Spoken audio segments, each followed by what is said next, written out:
Assalomu alaykum. Tugayotgan haftaning rasmiy xabarlari bilan tanishing. Prezident Shavkat Mirziyoyev Toshkent shahridagi Amir Temur xiyoboniga tashrif buyurib, mashhur davlat arbobi, yengilmas sarkarda, ilm-fan, madaniyat va san'at homiysi sohibqiron Amir Temur haykali poyiga gulchambar qo'ydi. Prezident Shavkat Mirziyoyev to'lovga qobiliyatsizlik institutini takomillashtirish va moliyaviy ahvoli og'ir tadbirkorlik subyektlarini sog'lomlashtirish bo'yicha yangi yondashuvlar yuzasidan taqdimot bilan tanishdi. Yurtboshimiz O'zbekiston Respublikasi geologiya sohasi xodimlari kuni munosabati bilan soha xodimlaridan bir guruhini mukofotlash to'g'risidagi farmoni va geologiya sohasi xodimlariga tabrigi e'lon qilindi. Davlatimiz rahbari 6-aprel kuni soliq ma'murchiligini takomillashtirish va soliq organlari faoliyatini isloh qilishga doir taqdimot bilan tanishdi. Prezident iqtisodiyotda davlat ishtirokini qisqartirish va xususiylashtirish jarayonlarini jadallashtirishga doir takliflar taqdimoti bilan tanishdi.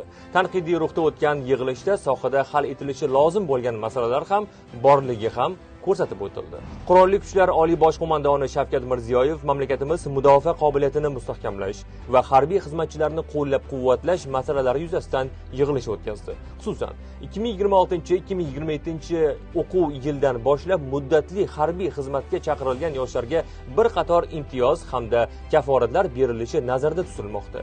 O'zbekiston Respublikasi Prezidenti Shavkat Mirziyoyevning Rossiya Federatsiyasi Federal Majlisi Federatsiya Kengashi raisi Valentina Matviyenko bilan telefon orqali muloqoti bo'lib o'tdi. Prezident Shavkat Mirziyoyev raisligida jismoniy tarbiya va sport sohasini yangi bosqichga olib chiqish masalalari yuzasidan video selektor yig'ilishi bo'lib o'tdi. Yig'ilishda sohada erishilayotgan yutuqlar bilan birga mavjud muammo va kamchiliklar ham chuqur tahlil qilindi. Prezident Shavkat Mirziyoyev Toshkent viloyatida amalga oshirilayotgan islohotlar natijadorligi hamda kelgusidagi ustuvor vazifalar hamda jamoat xavfsizligini ta'minlash tizimini yanada takomillashtirish yuzasidan takliflar taqdimoti bilan tanishdi. Tugab borayotgan hafta ana shunday yangiliklarga boy hamda yuqori tempda o'tdi. Bizni kuzatib boring. Keyingi haftagacha xayr, omon bo'ling. Barakalla aziz farzandlarim. Yoshligim, navqironligim haqida voqealarni miriqib o'qidingiz. Endi sizlarga so'zim shu. Unutmang, 100 ming otliq askar qila olmagan ishni bir to'g'ri tadbir bilan amalga oshirish mumkin. Eng muhim hayot qoidasi bilagi zo'r birni yiqar, bilimi zo'r mingni. Ilm olishdan hech qachon to'xtamang. Dunyoda eng muqaddas narsa bu vatan, tuqqan ona yurt, haqiqiy farzand o'zining butun umrini ona vatanga fido qiladi. Vatan bu ota, ona, farzand, do'st, xalq, tuproq, bari. Farzandlarim, men umrimni shu vatan ravnaqi uchun fido qildim. Siz ham shu vatanni seving, ardoqlang, uning hurmatini boshingizda tuting.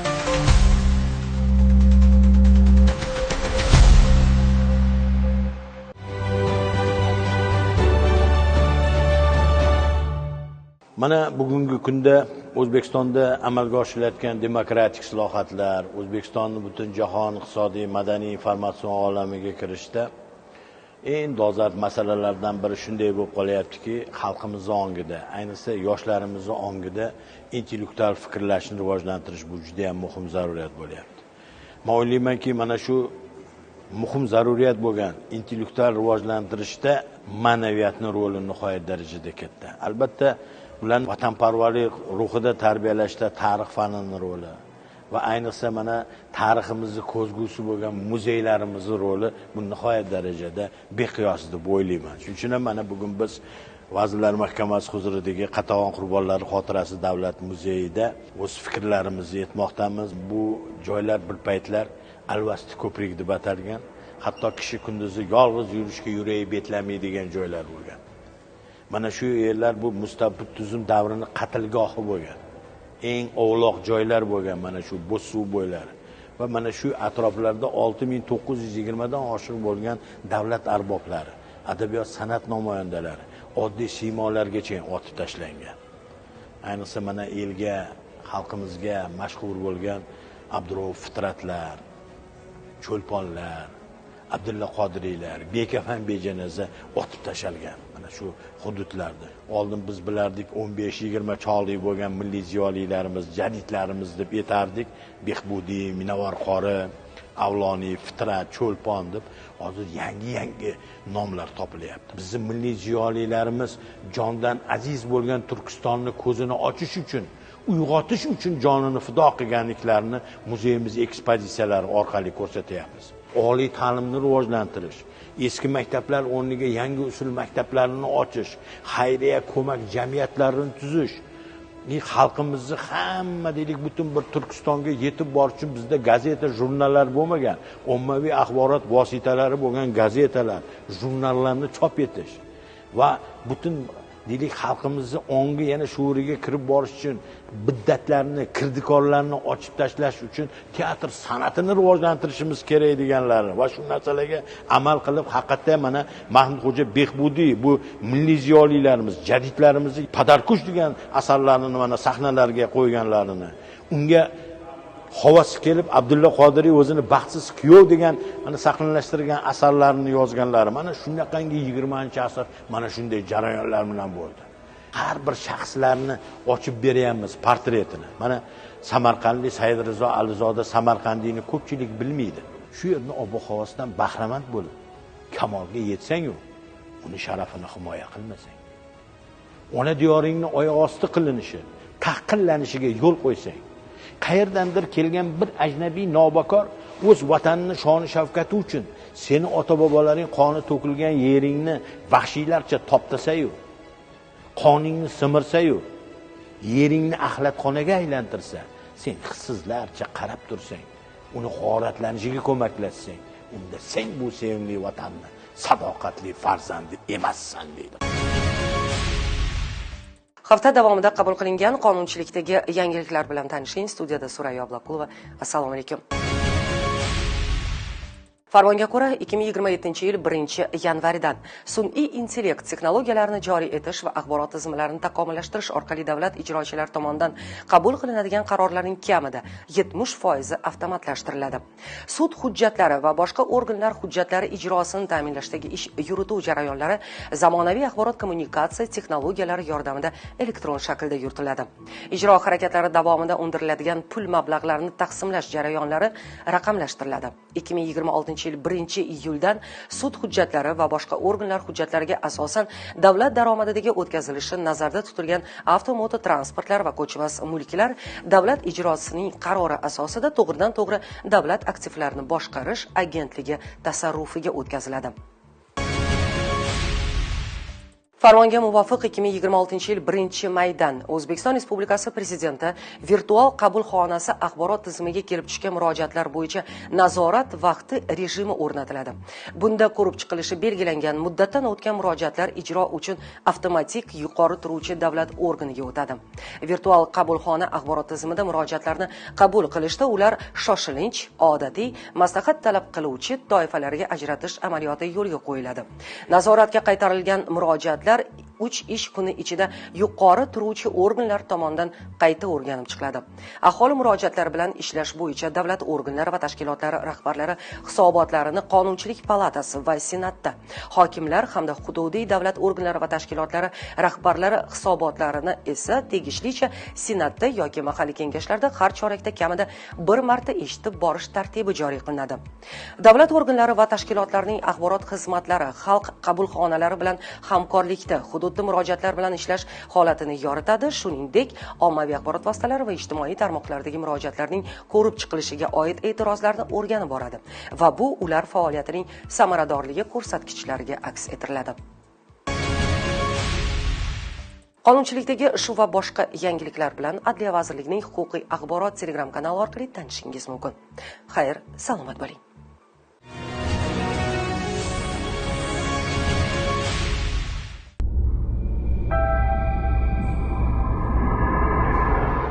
Intizom motivatsiyadan kattaroq tushuncha. Psixologiyada bitta tushuncha mavjud: odatlar shakllanishi. Ya'ni biz qilayotgan ishlarning katta qismi motivatsiya bilan emas, odatlar bilan boshqariladi. Har kuni bir xil vaqtda uyg'onib, bir xil ishni qilsak, miya bu uchun avtomatik rejimni yoqadi. Ana endi muhim bir savol hammani qiynaydi. Intizomli bo'lish uchun nima qilish kerak? Dastlab kichik qadamlardan boshlang. Masalan, birdaniga har kuni 1 soat kitob o'qimang. Kuniga 15-20 daqiqa mutolaa uchun ajrating va buni har kuni muntazam bajaring. Kichik qadamlar effekti miyaga bosim yuklamaydi. Ikkinchi qadam aniqlik. Nima qilayotganingizni, soat nechagacha shug'ullanishingizni aniq belgilab oling. Chunki miya noaniqlikni yoqtirmaydi. Uchinchi qadam esa mukammallikni unuting. Ko'pchiligimiz, shu jumladan meni o'zim ham biror bir ishni mukammal qilishga harakat qilamiz. Perfeksionizm intizomning dushmanlaridan biri. Bu bizni juda tez qilayotgan ishimizdan bezib qolishimizga va yarim yo'lda to'xtatishimizga ham sabab bo'lishi mumkin. Intizom o'zingizni nimagadir majburlash emas, o'zingizni asta-sekin to'g'ri yo'lga o'rgatishdir. Unutmang, katta o'zgarishlar har kuni qilinayotgan kichik harakatlardan boshlanadi. Assalomu alaykum. Bugun sizlar bilan yuklamalarning yozilish tartibini ko'rib chiqamiz. Avvalo yuklama o'zi nimaligiga izoh beraman. Yuklama yordamchi so'zning bir turi. U aynan gap bo'lagiga yoki gapga qo'shimcha ma'no berish uchun qo'llaniladi. Yuklamalar ikki xil tuzilishga ega: qo'shimcha bilan ifodalanadigan yuklama va so'z shakliga ega yuklama. Qo'shimchali yuklama: chi, da, a, ya, ku, u, yu. Bu yuklamalar chiziqcha bilan yoziladi. Masalan, senchi borasanmi? Yana kelamiz bu aniq-ku. Keldi-yu, ketdi shaklida yoziladi. Mi, oq, yoq, gina, kina, qina, dur, ey. Bu yuklamalar o'zidan oldin kelgan so'zga qo'shilib yoziladi. Masalan, ular aytdimi? Keliboq qaytib ketishdi. Boyagina shu gapni aytdi. Gina yuklamasi so'zning oxirgi harfiga qarab kina va qina shaklida tuslanadi. So'z shaklidagi yuklamalar faqat, xuddi, naq, ham. Masalan, bolasi onasining xuddi o'zi. Bu faqat unga tegishli buyum ekan. Naq bobosining o'zi-ey. Bu ma'lumotlar manfaatli bo'ladi deb umid qilamiz. Xayr, salomat bo'ling.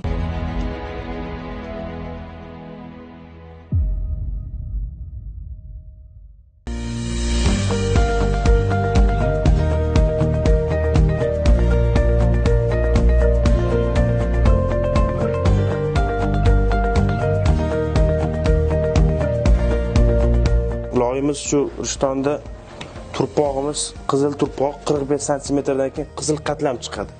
O'shani biz suv bilan aralashtirib, yaxshilab filtrdan o'tkazganimizdan keyin mana shunaqa toza chiqadi. Loy pishitishimiz shu ichida havosi qolib ketishi mumkin. Yasayotgan jarayonimizda bu bizga xalaqit beradi. O'shaning uchun biz buni yaxshilab ezamiz. Loyni birinchi tekizlab olamiz. Hozir shakl berayotganda bizda eskicha uslub mana shu tepib yasaymiz, uskonimiz, shu elektrichеский bas. Hozirgi paytda ko'p zamonaviy dastgohlar chiqib ketdi, o'zi aylanadi. Biz buni o'zimiz boshqaramiz. Masalan, sal xatolikka ro'y qo'ysak, bu yerda o'zimiz to'xtatib qolishimiz mumkin. Loyni yaxshilab ishlashimiz uchun sal kuch kerak. Loyimiz qattiqroq bo'ladi. Shaklini berib bo'lgandan keyin quritishga qo'yib qo'yamiz. Qurigandan keyin biz buni taroshlaymiz. Biz buni pishirishga yuboramiz. Pishib chiqqandan keyin pishib chiqish bir kunga vaqt ketadi. Chunki biz sekin asta gradusni ko'tarib, sekin asta tushiramiz. Chunki agar tez ko'tarsak, yorilib ketish ehtimoli bor. Pishib chiqqandan keyin biz bunga naqsh beramiz. Naqshlarimiz asosan bizda tabiatdan paxta, bodom, tabiatdan asosan bahra olib naqqoshlaymiz. Biz o'sha kulolchilik markaziga kirib kelishimiz bilan mana shu binoni qadimiyligiga ishonch hosil qildik. Chunki mana tepalarni qarang, bu nima o'zi bu? Qanaqangi uslub? Men ko'proq o'sha Marg'ilon uslubiga o'xshatdim. Bu endi vasachov deyiladi bizda shu Farg'onada, Qo'qonda, Marg'ilonda vasachov endi asosiy bu kitob javonni bilintirgan. Bola uxlaganda ham shu ertalab turib kitobga mehri tushsin. O'sha yotishda ham kitobni ko'rib mehri tushsin deb qilingan. Siz mana shu yerda necha yildan beri ishlaysiz? Biz 21-yili mana 50-33 prezidentimizning qarori bo'yicha kulolchilikni jadal rivojlantirish bo'yicha dastur tuzilgan. O'sha dasturga binoan mana shu Rishton kulolchiligi maktabi har bir viloyatda bo'lishini o'sha tasdiqlashgan. O'shaning uchun biz mana birinchi Toshkentda ochdikki, Toshkentda shu yoshlar shu kulolchilik bilan shug'ullanib, mana kelgan turistlar asl kulolchilikni ko'rsa, mana magazinda ko'rgan boshqa, lekin o'zi ko'zini yonida san'at asarini yaratsangiz u boshqada. Endi mana shu sohaga kirib kelishingizga nima sabab bo'lgan? Asosiy shu qo'shnilarga kirganimda mehrim tushgan. Xo'sh, qanday bo'lyapti? Hozir juda ko'p turistlarni ko'rdik. Ularning qiziqishi qanday?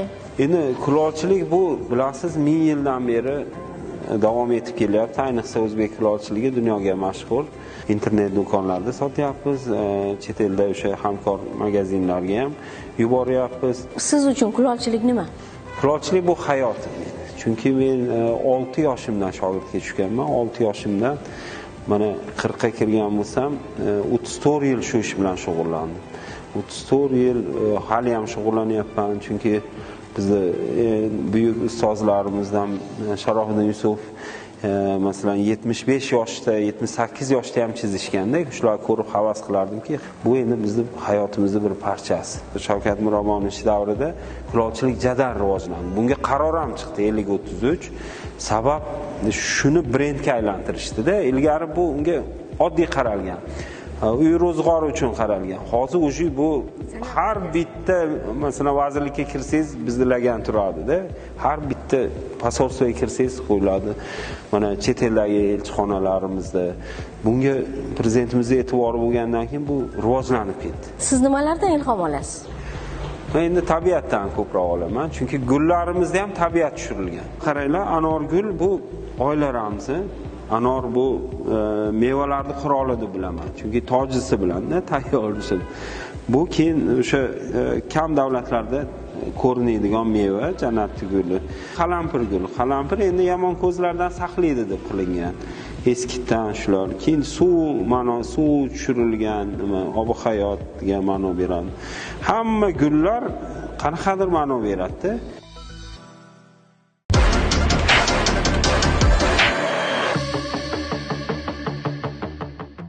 Assalomu alaykum mahalladoshlar. Bugungi suhbatimiz ham albatta siz uchun foydali bo'ladi.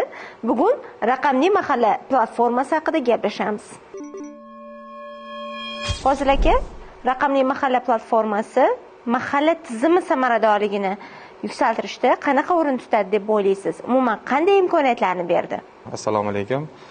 Raqamli mahalla platformasi tizim faoliyatida samara berish, oldin bilamizki, raqamlashtirish sohasiga unchalik ahamiyat qaratilmagan. 2024-yildan boshlab mahalla faoliyatini tubdan takomillashtirish bo'yicha bir qator ishlar amalga oshirildi. Ulardan bittasi raqamlashtirish. Raqamlashtirish sohasida hozirgi kunga kelib uyushma tomonidan va Unicorn Soft tomonidan hamkorlikda raqamli mahalla platformasi amaliyotga joriy etildi. Bugungi kunga kelib 8992 ta mahallada ushbu tizimdan foydalanib kelinmoqda. Raqamli mahalla platformasi orqali umuman mahalla tizimi xodimlari necha xil xizmat turidan foydalanishi mumkin? Raqamli mahalla platformasi orqali mahalla yettili a'zolari bugungi kunga kelib asosiy bo'lib turgan masalalardan bittasi, dolzarb bo'lib turgan masalalar bu aholi murojaatlari. Aholi murojaatlarini 3 xil turi mavjud.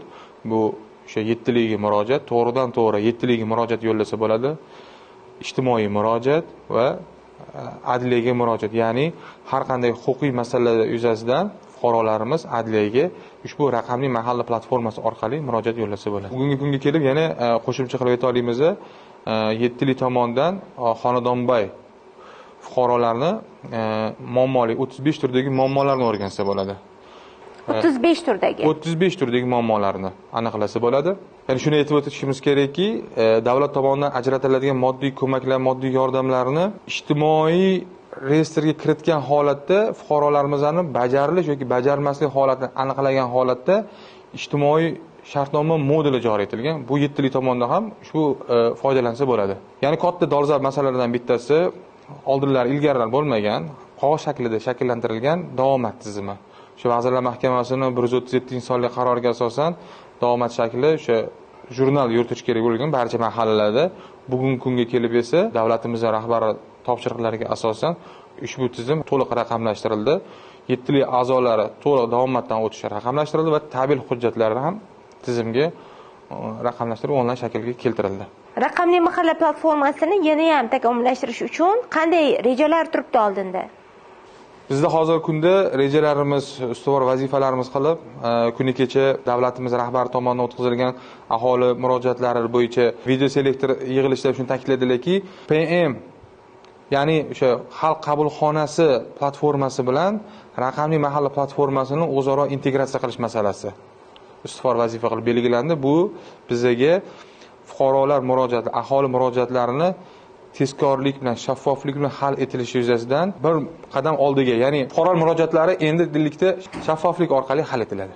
Yana hozirgi kunda biz reja qilganmiz bir qancha vazirlik idoralar bilan integratsiya qilish. Bugungi kunga kelib 50 ta vazirlik idorani 70 dan ortiq axborot tizimlari bilan o'zaro integratsiya qilgan bo'lsak, bu ko'rsatkichni 3 baravarga oshirish.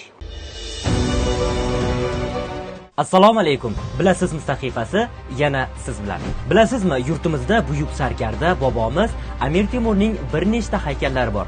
Ulardan eng mahobatlilari Shahrisabz, Samarqand va Toshkent shaharlarida o'rnatilgan. Bilasizmi, bu haykal tasvirlarining o'z ma'nolari bor. Masalan, Temur Samarqandda taxtda o'tirgan holatda tasvirlangan. Chunki bu qadim kent Amir Temurning imperiyasi poytaxti bo'lgan. Bu yerda u jang maydonidagi sarkarda emas, balki davlatni boshqarayotgan, muhim qarorlar qabul qilayotgan donishmand hukmdor timsolida namoyon bo'ladi. Shuning uchun taxtda o'tirgan holatda tasvirlangan. Toshkentda esa Amir Temur ot ustida tasvirlangan. Bu kuch, qat'iyat va yurish ramzidir. Bu yerda Amir Temur buyuk lashkarboshi, zabardast sarkarda bo'lganini ifodalaydi. Bir qo'li oldinga cho'zilganligi esa adolat va to'g'ri yo'lga boshlash ramzidir. Shahrisabzda buyuk Temur haykali tik turgan holda tasvirlangan. Yaxshi bilasiz, Shahrisabz Amir Temurning tug'ilib o'sgan vatani, uning hayot yo'li boshlanish nuqtasidir. Haykalda tasvirlangan siymo esa buyuk yurishlardan oldin o'z oldiga qo'ygan ulkan rejalari tomon intilayotgan, kelajakda buyuk sarkarda bo'lish sari dadil qadam tashlayotgan Temur timsolidir. Ana shunday gaplar. Bizni kuzatib boring. Foydali ma'lumotlardan bahramand bo'ling. Hurmatli davlat xizmatchilari, M-sayohatning bugungi sonida biz Abdulla Qodiriy uy muzeyiga sayohat qilamiz. Garchi biz boshqa darvozadan kirgan bo'lsak ham, aynan mana shu darvoza Qodiriy bobomizning qo'llari tekkan va ana shu darvozadan, eshikdan Qodiriy hovlisiga kirilgan.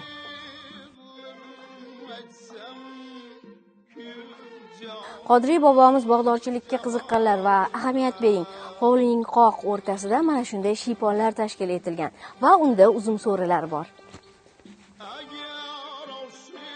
Bu ot aravani ko'rishimiz bilan Abdulla Qodiriyning o'tgan kunlar romani yodga tushadi. Va bu bejiz emas, chunki aynan marg'ilonlik ustalar o'sha davr asosida mana shu ot aravani yasashgan ekan. Shu xonani biz shiypon deb nomlaymiz. Mana shu joyni buva Abdulla Qodiriy o'tirganlar. Ular o'zlari uchun 1928-29-yilda mana shu imoratni qurganlar. U joy shu davrda qanday qurilgan bo'lsa, mana shu joy shunda saqlangan. Hech narsa o'zgarmagan bu yerda. Birinchi galda mana shu sandal, kursi. O'sha ham buvani shaxsiy. Shuncha yildan beri mana saqlab qo'ygan edik. Mana shu joyda turibdi bu. U kishidan qolgan o'zlarini liboslari mana bu shaxsiy shimlari, ko'ylaklari, to'nlari mana bu yerda chinni asboblari bor. Chinni asboblar ham shu buvadan qolgan. Bu xonani qadrlisi o'sha davrdagi butun ziyolilar, Turkistonning ziyolilari, jadidlar, taraqqiyparvarlar hammasi mana shu yerda mehmon bo'lishgan. O'sha Cho'lpon, Xitrat, Usmon Nosir, Elbek, G'ozi Yunus, G'ulom Zafariylar, undan tashqari ziyolilardan tashqari davlat rahbarlari, tashkilot rahbarlari kelib mehmon bo'lishgan, ular suhbatlashishgan. Ularning qiziq bir ajoyib munozaralari, bahslari mana shu uyda bo'lgan. Bu eshik mana bu onalarning uyi bu. Kichkina eshik. Abdulla Qodiriy uy muzeyi 2019-yilda davlatimiz rahbari tashabbusi bilan tashkil etilgan va hozirda mana shunday ko'rinishga ega. Ichkari hovlidagi uyda turibmiz. Bu yerda mana bu xonada bu ham shu davrda qurilgan, 28-29-yilda qurilgan. O'sha davrda qandoq qurilgan bo'lsa, xuddi shunday turibdi, hech narsa o'zgartirmadik. Bu yerda u kishi oilasi bilan yashagan. O'sha davrni tasvirlaydigan bitta bu yerda noyob narsa bor, mana shu fotosurat. Oilaviy tushilgan fotosurat. Mana shu uyda tushgan. Bu yerda ham mana shu u kishidan qolgan shaxsiy kiyimlar mana. Mana bu yerda o'sha yaktak ko'ynaklari har xil. Juda ajoyib go'zal matodan qilingan o'sha paytdagi. Bu tomonda mana kostyum shimlari. Bu yerda yana chinni asboblari mana. U kishidan qolgan. O'sha davrda olib kelingan hammasi bular. Noyob narsalar bor bu yerda. Mana shu suratda ko'rib turibsizlar. Ko'rpalar. Mana shu ko'rpalar mana shu. Saqlangan shu ko'rpalar. Bu ko'rpalarga menimcha 1920-yillarda qilingan ko'rpalarda bular. Bir kunmas bir kun ishonch bilan muzey bo'ladi bu joy. U kishi yashagan hovlini abadiy qilinadi, obod qilinadi deb ishonch bilan yashashgan va shu niyatga yetdik mana. Mana bu joy ham bu endi pastda qishda turilgan, yozda tepaga chiqilgan. Bu yer endi derazadan siz baho bir joy bo'ladi. Bu joylar ham mana o'sha paytda qanday qurilgan, shunda turibdi hammalari. Bu yerda ham shu buvaga xos bo'lgan narsalar, o'sha davrga xos bo'lgan narsalarni saqlangan. Bu yerda chinni asboblar, mana tikuv mashinasi, zinger. Bu yerda mana chinni asboblar, buvadan qolgan, mana bu stulni qolgan, buvadan mana shuni. Sodda turilgan, mana gilamlar ham shu davrdan qolgan, mana bu gilam.